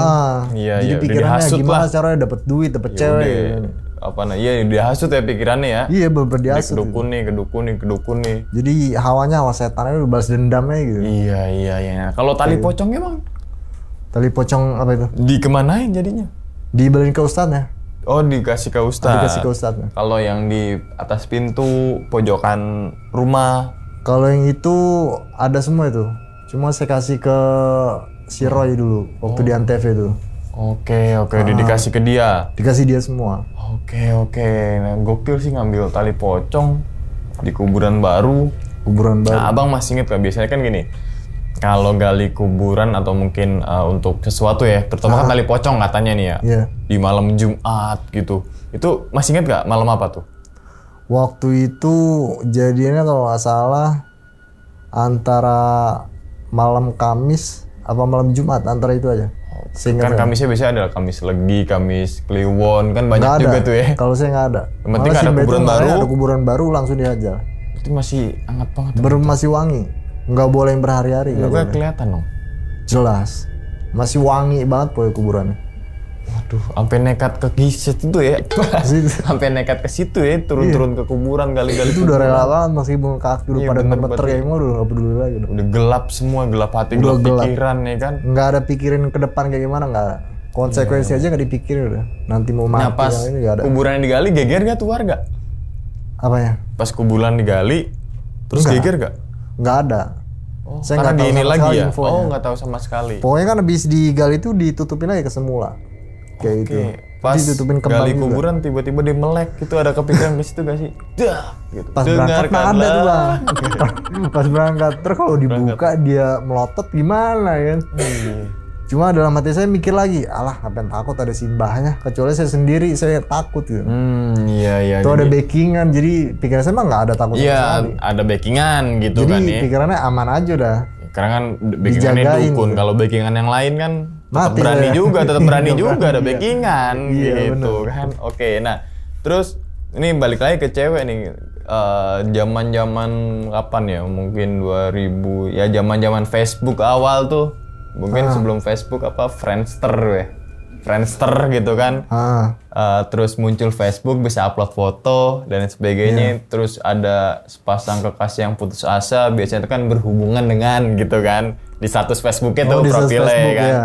Terus misalkan galau tuh, ini disayat-sayat nih, sayat darah ya kan. Oh itu zaman Jadiin foto. SMP Terus itu mah ya. iya, terus kasih lagu-lagu dengarkanlah sayang gitu tuh. Kalau saya malah saya Aku tulisin nama dia, akan sampai sekarang masih ada. Sampai Ambi ya, zaman dulu itu zamannya zaman bacang kalau bang nyobain. iya bacang. Kata kan ada daun bacang iya. taruh ini kan. Kan panas Iya. tuh.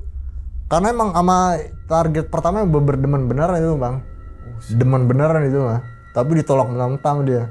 Nah sebetulnya waktu itu tujuan awalnya dia bang. Tapi nggak kepikiran ke dia. Kayaknya emang diselamatin dia mah. Nah, pas abang bukan punya mobil, sewa mobil. Saldo tabungan ada terus nih tiap bulan. Ada. Terus ngabarin Cindy gak? Sin gitu kan, nih gue udah begini nih gitu. Malah nggak kepikiran di situ bang, nggak ada kepikiran ke dia sama sekali. Jadi pikiran tuh udah lupa, fokusnya ke duit aja. Mungkin kan emang dia nggak ada target duit mungkin di situ. Oh iya. Makanya dia nggak masuk di situ. Berarti problem pertama juga karena ya tadi malu karena ditolakin terus sama cewek, terus kemudian nggak masuk sekolah sampai berhenti sekolah. Berhenti sendiri. Kan jangan sampai teman-teman semua kayak tadi kisahnya Bang Jangan Nawan sampai, jadi apa namanya jadi pembelajaran aja, gitu kan nih gara-gara perkara cewek pendidikan malah nomor sekian. Betul. Gara-gara cewek bolos sekolah, gara-gara cewek mohon maaf sampai ada akhirnya bundir juga kan ada tuh. Ada. Iya Endingnya sekarang nyesel nggak punya ijazah. Iya. Itu gelap mata, gelap hati karena udah putus asa, lari ke dukun ilmu hitam gitu ya. Ilmu sesat itu udah masuk sesat lah ya. Nah, jangan ditiru lah itu. Ya jangan ditiru lah gitu. Kalau mau niru silakan tanggung sendiri. Resikonya ya. jangan sampai niru. Nah, ritualnya tuh cuma dimandiin doang, Bang. Dimandiin. Tiap bulan tuh kayak gitu. Iya, mandi mantra udah.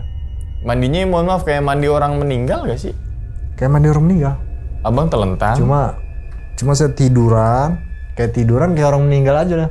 Disiram kayak gini aja dah. Cuma pakai tangan dalam doang tuh. Pakai tangan dalam aja ya. Sama tali pocong itu. Dibersihin terus. Di sini? Oh dibersihin terus? Dimandiin terus itu. Nah tali pocongnya kan katanya nggak boleh kotor tuh. Maksudnya nggak boleh kotor kan gini. Kan ada juga orang yang katanya berguru nggak boleh buang di air. Dukun. Iya nggak boleh bawa ke WC. Nggak boleh. Memang nggak boleh. Nggak boleh bawa kamar mandi, nggak boleh ke WC. Kencing aja nggak boleh. Harus ditaruh. Berarti ribet juga misalkan kebelet boker ya? Udah mules nih, ya Cuman kan? memang kalau bulan-bulan pertama diingetin terus. Jadi kayak kita tuh masih dikasih target sama dukun diingetin. Sempat nggak kelupaan? Misalnya ngebawa apa cincinnya masuk? Nggak pernah. Kalau sampai lupa nggak pernah. Nah, lupa itu pernah pas udah ke 3 bulan aja, udah lewat dari 3 bulan. Yang seharusnya saya udah waktunya datang, saya nggak datang. Itu pernah lupa saya tuh. Oh, dibawa ke WC? Dibawa ke WC. Berarti misalnya ke WC copot dulu nih semuanya nih? Harus kan ada di dompet semua nih. Oh iya, taruh dompetnya ya? Jangan bawa dompet. Harus ditaruh. Kan nggak mungkin kalau kita taruh dompet di atas. Misalkan ke mall bang, taruh dompetnya di mana? Kan nggak boleh WC. Nggak bisa kalau ke mall. Saya nggak pernah ke mall juga. Oh iya kan nggak boleh ke WC ketika mas misal ke mall ya kan di luar taruh kan ke raib sama orang dompetnya. Makanya kalau itu nggak bisa, paling nggak taruh di mobil gitu. Dompet mah jarang saya bawa, nggak pernah saya kantongin juga. Oke, yang masih ada barang apa bang di rumah? Yang masih ada? Iya. Udah nggak ada sekarang. Udah nggak ada semua? Nggak ada semua. Dibuang semua? Dikasih semua. ke ustadz terus yang lain-lain itu ya? Yang lainnya semua. Yang paling menurut Bang Nawan paling khasiat tuh tali pocongnya apa yang dikasih sama si dukunnya? Semuanya berkhasiat semua. Oh, yang paling ini kayaknya punya power ini nih. Kalau yang punya power yang kertas berubah jadi merah itu. Kertas putih yang saya minum itu berubah jadi merah. Jadi kertas kita masukin ke dalam air putih itu gelas. Itu hancur kertas itu bang. Jadi warna merah. Jadi warna merah? Iya, jadi kayak pewarna itu. Cuma merahnya merah matang banget kayak darah gitu. Kayak wantek gitu ya? Iya. Kayak wantek gitu kan, merah-merah gitu kan? Itu saya minum. Nah di situ keyakinan saya tinggi banget tuh. Kan ada suara pocong tuh.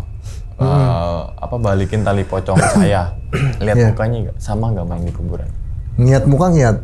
Sama cuma posisi kamar itu kan gelap banget. Persis emang dia. Posisi itu malah kebuka kelihatan. Jadi kan tali yang atas nggak ada nih. Iya. Posisi ngegantung ini. Lehernya kelihatan banget. Palanya kelihatan dong. Kelihatan jelas. Balikin dong nih, kucukin lagi nih gitu. Mintanya begitu udah diikat. Ngombre dong jadinya ya kan. Jadi nggak serem, ya kan? Nongol cepet. Berani botak kan jadi lucu gitu, pocong botak, ya kan? Pokoknya minta dibalik gitu udah. Datang terus ya. Oke. Bang, misalkan yang gini, misalkan keluarganya rasa atau gimana ya bahasanya? Keluarga yang jenazah abang tali pocong diambil, gimana itu ya? Berarti nggak tahu desas-desus itu tuh? Ya nggak ada yang tahu itu mah. Karena kan posisi abis digali di kuburannya kayak kesemula aja. Kan dikembangin lagi juga. Berarti mungkin pihak keluarganya nggak tahu juga kalau bahwasannya. Biasanya kan ada di malam-malam tertentu. Kalau Jawa tuh misalkan malam Jumat apa, malam Rebo apa, kuburan tuh dijagain seminggu tuh.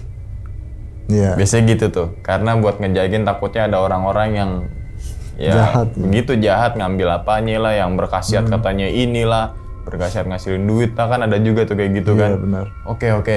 Nah, berarti pernah ditampakin pocong secara langsung tuh ya? Ditampakin yang pas tadi tiduran itu ya. Oke, nah kalau ditanya nyesel apa enggak kan pasti nyesel. Nyesel banget. Pasti nyesel banget kan, karena hal sepele, karena perempuan gitu kan, ditolak sama perempuan terus, mungkin diceng-cengin sama teman-temannya, pasti kan gitu, jadi bahan bulian, biasanya kan gitu tuh. Iya, gara-gara malam mingguan juga. Kemana lo ya, di rumah doang lo, karatan lo gitu kan biasanya kan tuh. Diledek-ledekin. Ledek-ledekin, mental kena, ya kan? Pokoknya udah dibikin down semua lah. Iya, semuanya dibikin down nih. Nah dari situlah dibikin gelap gitu. Oke, ritual yang paling aneh menurut Bang Nawan apa Bang di sana?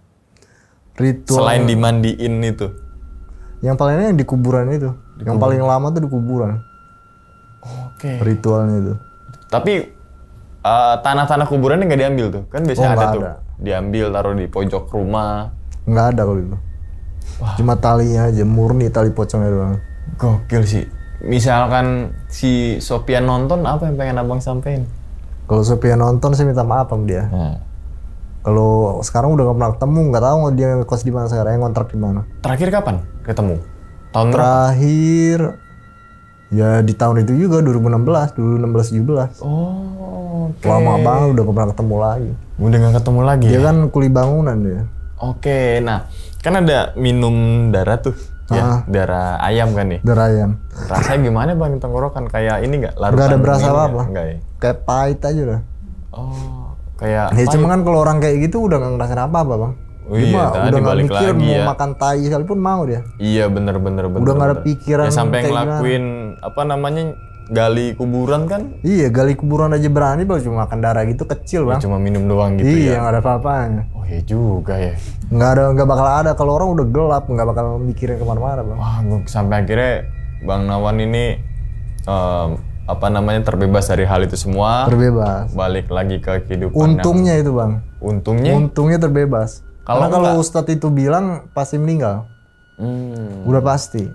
Kalau si Ustadz bilang dipastikan pasti mati, dikejar terus sama dia. Oke, ini kan Bang Nawan sini bukan cerita di sini bukan untuk ngebuka aibnya dan sebagainya, tapi banyak banget pelajaran sebenarnya kan. Benar. Yang nonton di rumah nih banyak orang, ya misalkan saudaranya yang udah nyerempet ke arah pesugihan, ingetin gitu kan, jangan sampai. Terus kemudian misalkan teman-teman semua yang mungkin sekarang lagi menganut pesugihan juga berhenti tobat aja. Gitu nggak kan. Bakal ada hasilnya juga Bang. Iya. Duitnya juga ya, nggak bakal bisa lah. Sekalipun kita mau beli rumah, beli mobil, nggak bakal ada. Iya, nggak tahu kemana gitu ya. Pasti hilang juga. Oke Bang, sebelum ditutup nih Bang videonya. Iya. Kira-kira Bang Nawan punya pesan apa nih untuk teman-teman semua yang nonton di rumah nih? Tentang tadi pengalaman Bang Nawan tuh. Pokoknya motivasi itu hidup mah apa adanya aja udah. Jangan ada apanya ya. Iya. Kalau ada masalah, mending larinya ke Tuhan aja dah. Ya. Jangan ke jalur gelap gitu. Iya. Karena nggak ada manfaatnya juga. Gitu. Iya, benar. Kita dihidupin sama Tuhan, terus kalau ada butuh apa-apa ya minta sama Tuhan aja. Jangan minta ke yang lain. Jangan minta ke yang lain gitu. Betul, apalagi sesuai tadi kepercayaan kita aja udah. Ya, apalagi sampai ke minta ke dukun nih. Betul. Dukun misalkan bisa ngasilin pesugihan, kenapa rumah dia jadi gubuk? Betul. Gitu kan. Kenapa nggak dia aja kalau memang pesugihan? Karena emang kayak gitu tuh cuma sesaat doang. Beda sama kita ke jalan yang benar. Kalau jalan yang benar awet Bang. Ya. Kalau sesaat kayak itu dan sesat. Sesat juga. Iya. Oke. Ya wis. Kita doakan nih semoga Bang Nawan nih sehat selalu Bang ya. Amin. Panjang umur, lancar rezekinya Bang. Amin. Begitupun juga dengan teman-teman semua yang lagi nonton di rumah nih. Oke. Dan ingat ya teman-teman semua, cerita dari Bang Nawan ini bukan untuk nakut-nakutin teman-teman semua ketika menjalani sebuah kehidupan ataupun yang lainnya. Tapi ambillah sisi positifnya dan buang sisi buruknya. Sekian dulu pada video kali ini dan nantikan video-video gue berikutnya. Hal gaib itu muncul ketika sugesti kita buruk. Wassalamualaikum warahmatullahi wabarakatuh. Selamat beristirahat. Bang Nawan, thank you banget ya. Alhamdulillah. Bungkus.